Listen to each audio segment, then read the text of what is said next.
It's kind of like trying to surf when the ocean is completely flat. Oh, yeah. The absolute worst feeling. Right. I mean, you can have the absolute best custom board on the market. You can have flawless technique, like an Olympic level training regimen, and just perfect balance. But if there are no waves, you're not going anywhere. Exactly. You paddle out there, the water is like glass, and you just sit there. The sun is beating down on you. Your arms are aching from all that paddling, and you are literally going absolutely nowhere. Because without the wave, I mean, you are just a person sitting on a piece of fiberglass. Right. You're just burning calories and getting totally exhausted. And that feeling of frantic paddling, that really frustrating realization that you cannot manufacture the wave yourself, is the exact core of our deep dive today. It really is. Welcome to this exploration into the source material. Today, we are looking at a really profound philosophical text. It was written in November 2022 by an author named Swefeng. Yeah, and it's titled The Secret of Borrowing Strength from Heaven's Timing. Right. And the mission for you, listening to us right now, is to explore how to actually recognize and, align with the massive unseen rhythms of the universe. Which is so needed right now. It really is.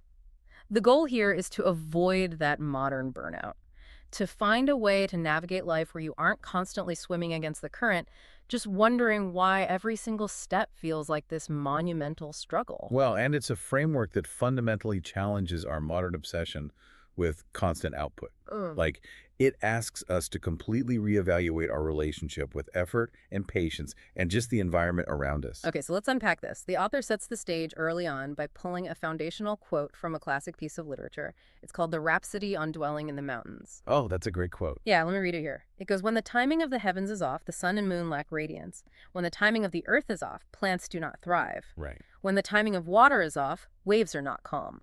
And when the timing for people is off, fortune cannot flow." So what Swifting is establishing with that quote is this overarching concept of heaven's timing. And we should clarify, he isn't talking about astrology or magic here, right? No, not at all. He is describing a very subtle, inescapable structural mechanism of reality. It's basically an environmental condition that is entirely beyond human negotiation. Can't argue with it. Exactly. The central thesis we are exploring today is that aligning with this timing brings smooth progress, like things naturally respond and flourish. But opposing it brings instant friction. Yeah, friction, stagnation, difficulty. If the moment passes, the phenomenon just withers. So the success of your personal endeavors isn't solely a metric of your intelligence or your daily grind. It is heavily dictated by whether you are moving with the rhythmic current of the world or if you're trying to, swim up a waterfall. Which is exhausting. Extremely. And that immediately brings us to a massive, very uncomfortable societal friction point. I know where you're going with this. Right. Because if we accept that we need this proverbial wave to surf, if we are truly that dependent on external timing, what happens to the myth of the self-made hero? Yeah, that totally shatters the modern ethos. It does, because our whole culture is built on the idea of the person who forces their own destiny, the one who bends the universe to their will through sheer grit. Well, the text deconstructs that completely. I mean, we are all familiar with the proverb, times create heroes. Yeah. But Zwefeng takes that phrase and aggressively expands its scope. He argues that these opportune moments in history, they don't just forge heroes. What else do they create? The exact same mechanism creates the ultra-wealthy, the revered experts, the celebrated scholars. But, and this is more provocative, the text emphasizes that these moments also create tyrants and villains. Wow. Okay, so it goes both ways. It does. The sweeping changes in society, the disasters, the sudden windfalls, they are all birthed by this timing. Fame and infamy alike are just products of the environment opening a door for a specific type of person. That really reframes the entire landscape of human impact. And there's this contrast the author sets up that I found incredibly striking. Oh, about the ignorant person. Yes. He defines an ignorant person not as someone lacking intelligence, but as someone who fails to read the room of the universe, someone who defies heaven's timing. Right, they just push forward blindly. Yeah, you could possess unbelievable knowledge, you could have a world-changing vision, but if you act when the timing is closed, your abilities are completely stifled. It's basically like you are trying to plant seeds in the dead of winter. Yes, perfect analogy. The soil is frozen. It doesn't matter if you have the most genetically perfect seeds in human history, nothing is going to sprout. But then the text contrasts that genius in winter with a petty individual. It argues that someone who is petty or seemingly undeserving might find themselves living in absolute luxury, like driving luxury cars and living in grand villas. Just because they happen to align with heaven's timing. Exactly. And I have to admit, I get a little stuck on this. Because if the wind determines everything to the point where a terrible person can succeed just by standing in the right breeze, why bother building the surfboard at all? That's a fair question. Right. Why develop talent or morality if it's all just fatalistic luck? So what's fascinating here is how the text anticipates that exact friction. It clarifies that this isn't about blind luck overriding talent. It's about how talent is shaped and activated by the times. Okay, so talent still matters. Absolutely. The text never claims talent is useless. It argues that without favorable conditions, talent is completely dormant. The author explicitly pushes back against the modern misconception that heroes create their own opportunities from thin air. Because they need the environment to cooperate. Right. Without the aid of favorable timing, someone with immense ambition and a really rebellious drive might just appear to society as a dangerous thug. Oh, because their drive has no constructive outlet, so it just becomes destructive. Exactly that. But when the social timing shifts, say a revolution happens or there's a massive paradigm shift in technology, that exact same aggressive, disruptive drive suddenly makes them a visionary hero. So the internal traits didn't change at all. No, the environment changed how those traits were utilized and perceived. That makes a lot of sense. And Shufeng uses a pretty stark historical example here to illustrate this frozen soil concept. Yes, he does. And real quick, we should explicitly pause here just to impartially state that we are not endorsing any political viewpoints regarding the Cultural Revolution. Yeah, definitely. We're strictly analyzing how the author uses this historical period to illustrate his point. Right, just looking at it structurally. So he points out that during the 10 years of the Cultural Revolution, there were 0 private entrepreneurs.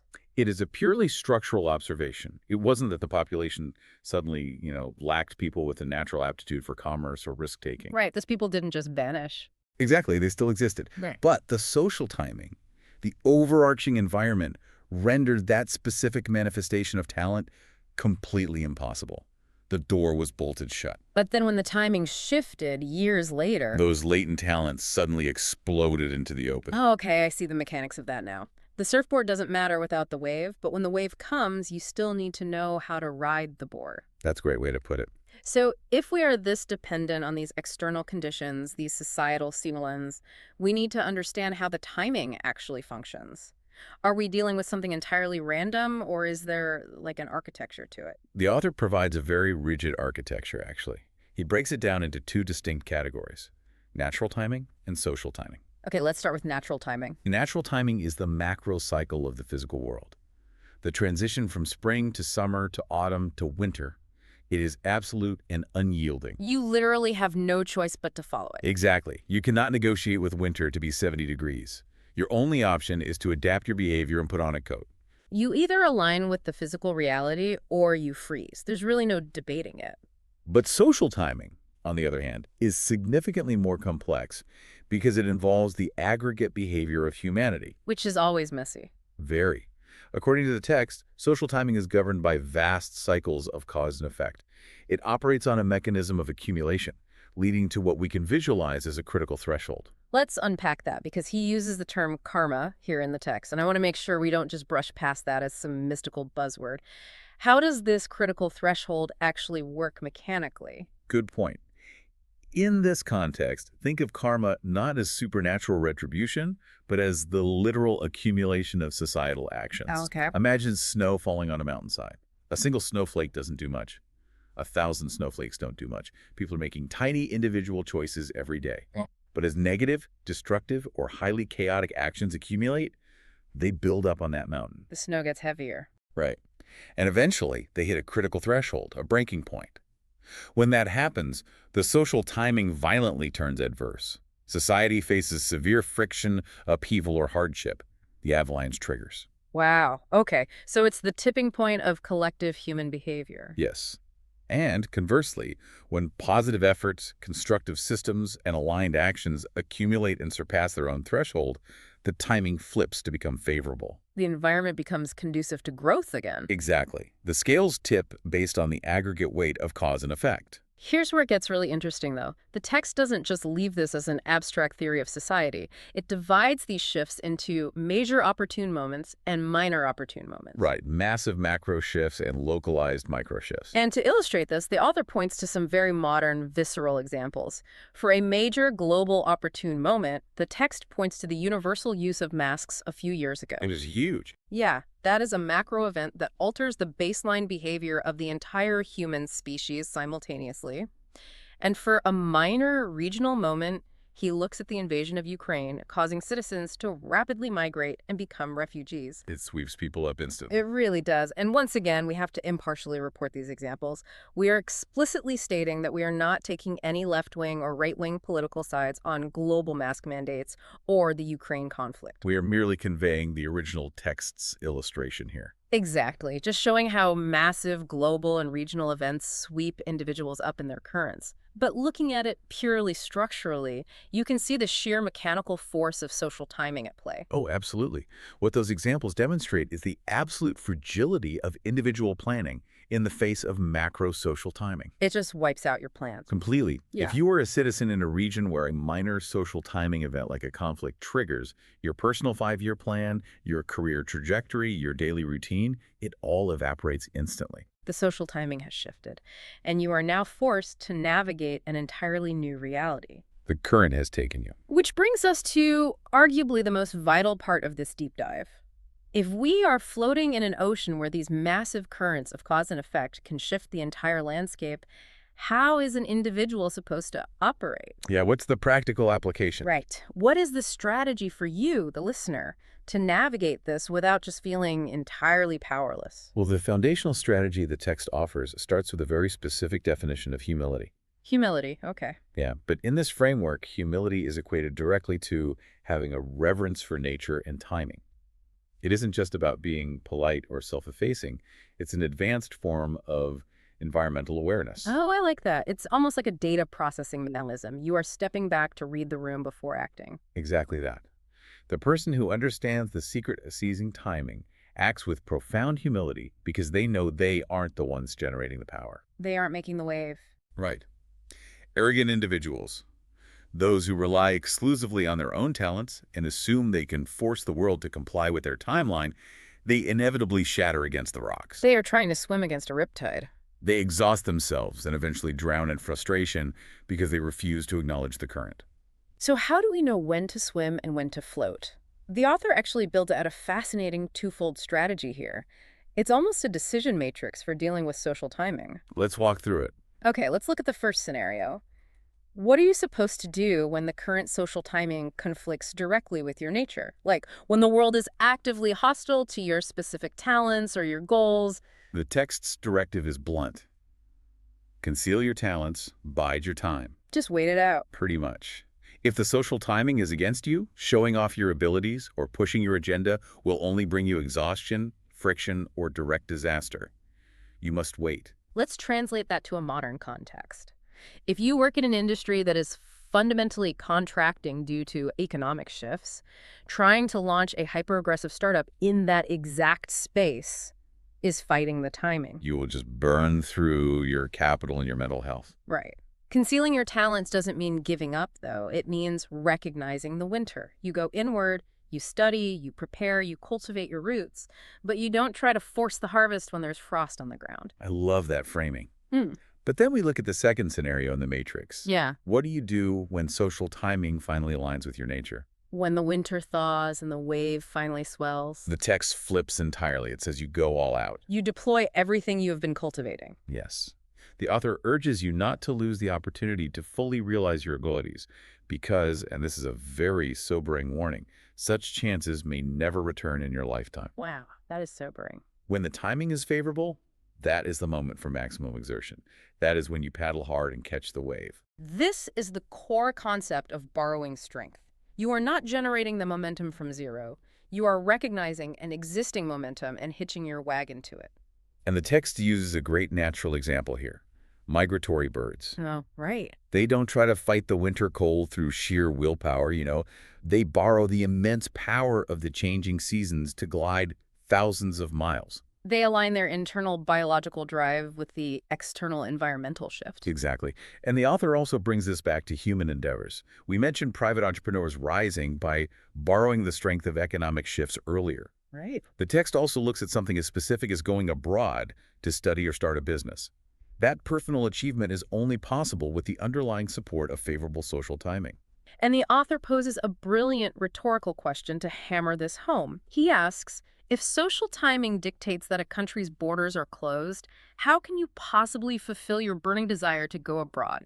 Well, you can't. Exactly. You could be the most brilliant scholar on the planet with fully funded grants and perfect paperwork, but if the macro social timing has locked the borders, your talent cannot physically put you on that airplane. You are entirely dependent on the timing being open. Your individual agency only functions within the parameters set by the social timing. To capture this delicate, almost paradoxical balance of being completely powerless against the environment but incredibly powerful when writing it, the author shares a really beautiful piece of poetic imagery. The willow catkin. Yes. For anyone who doesn't know, a catkin is that soft, incredibly light, fluffy seed cluster that blows off willow trees in the spring. It's a masterpiece of a metaphor for this entire philosophy. The poem goes, in countless threads and fibers, its essence remains unchanged. Let it gather and disperse as it may, the willow catkin still gracefully sways. Don't mock the fleeting beauty of spring's soft fluff, for it has no roots yet, endures the gusty stuff.